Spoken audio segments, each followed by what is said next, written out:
Souvenez-vous, il y a des insectes partout. La prairie est en fleurs pour le grand bonheur des butineurs, de leurs prédateurs et de ceux qui les mangeront. Et puis les journées sont devenues de plus en plus chaudes, tout a séché, c'était juillet en été.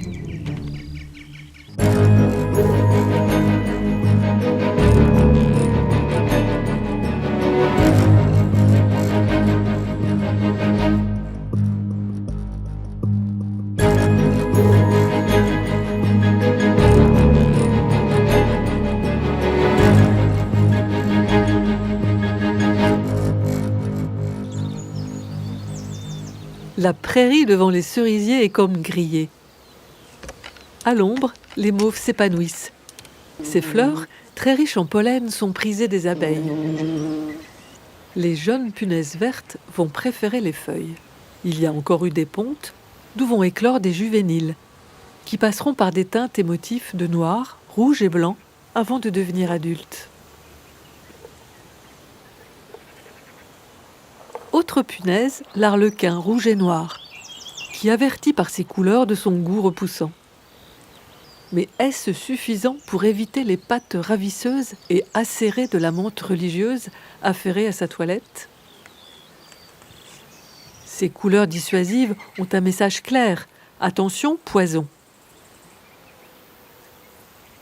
Ça ne marche pas à tous les coups.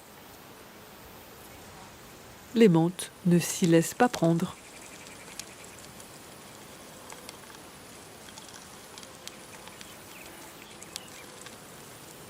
Le temps a changé, la pluie est arrivée, le bassin s'est rempli.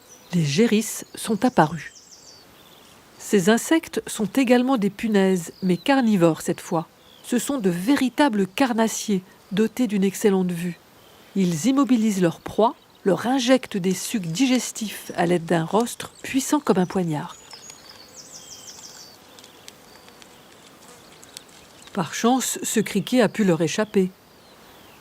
Mais d'autres pièges l'attendent, comme les crochets et le venin de cet éperdiadème. C'est peut-être pour s'en protéger que cette petite chenille arbore une telle touffe de poils. La pudibonde, tel est son nom, deviendra papillon de nuit.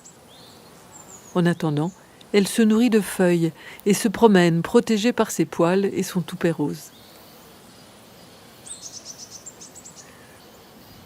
Si août est encore le mois des fleurs, c'est aussi celui des fruits. Les pêches, mûres et sucrées, constituent un mets de choix pour les abeilles. Elles percent la peau délicate du fruit et s'en enivrent. Les drosophiles se font discrètes pour avoir leur part du festin et les mouches profitent de l'aubaine.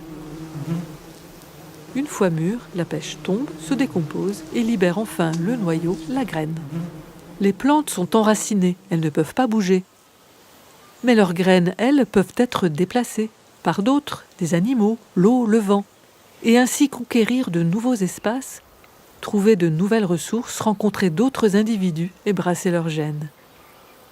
Du coup, des bricolages pour rendre les graines voyageuses ont été sélectionnés au cours de l'évolution. La bardane a inventé le velcro. Les graines de la balsamine explosent au moindre contact. Celles de l'aigre-moine sont munies de crochets qui se fixent sur tout ce qui porte poil. La dissémination la plus utilisée est celle du vent, comme pour le cirse des champs. Ces graines nombreuses et très légères, munies d'aigrettes comme un parachute, sont emportées par la moindre brise. Il peut envahir un terrain en quelques années. Des scientifiques travaillent sur ces questions. Ils se sont rendus compte que les plantes peuvent s'adapter rapidement, en l'espace de 20 ans, à des changements dans leur habitat. Elles peuvent ainsi produire des graines plus lourdes, moins voyageuses donc, si cela est plus avantageux. C'est ce qui se passe dans les villes, où la place du végétal est très limitée. Cette rapidité de réaction est étonnante, car non seulement l'évolution du vivant continue, mais elle s'accélère même du fait des modifications que nous faisons subir à nos environnements.